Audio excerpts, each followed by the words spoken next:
When students click on the grades link in the nav bar of our course, what do they see?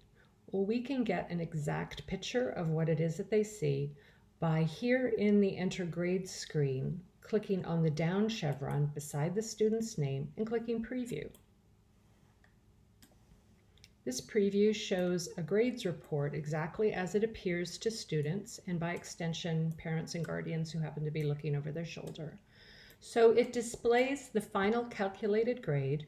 Now, that's something of a misnomer. I have it set to automatically display to students throughout the quad, so it's actually their ongoing grade or their current grade. So I'm going to show you in a minute how to change that.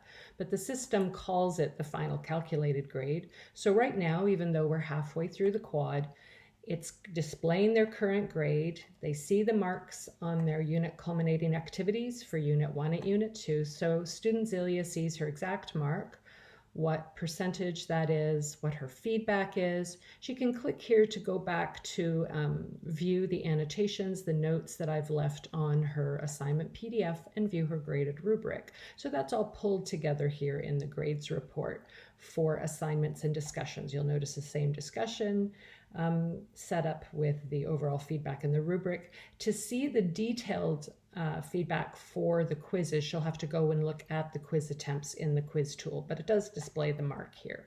So that really reassures the students. They know exactly what's going on by clicking this on the nav bar. They click that grades link. They never see any of their fellow students' work. They only see a neat and tidy report that shows their own work.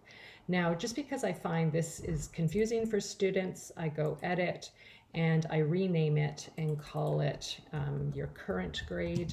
I just find it eliminates a bit of confusion by doing that.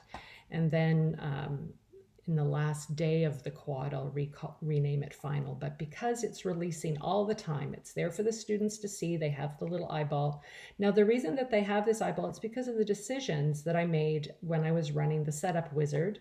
And if you made different decisions and you see slashes through all of these, then there's a couple of steps to take. But I'll show you where this information around the release of grades lives. It's up here in the settings cog, or the little daisy wheel, and it's under calculation options tab.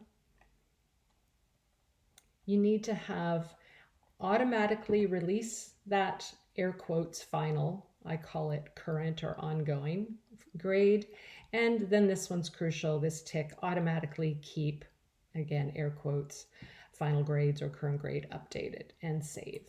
And that way your students always will have their up-to-date mark. And it'll really reduce that, anxious emails saying, sir, miss, what's my grade? What's my grade? You've got this nice relationship with the assignments, discussions, and quizzes, and that information coming into your grade book and being provided for students to see with links back to your feedback on their work.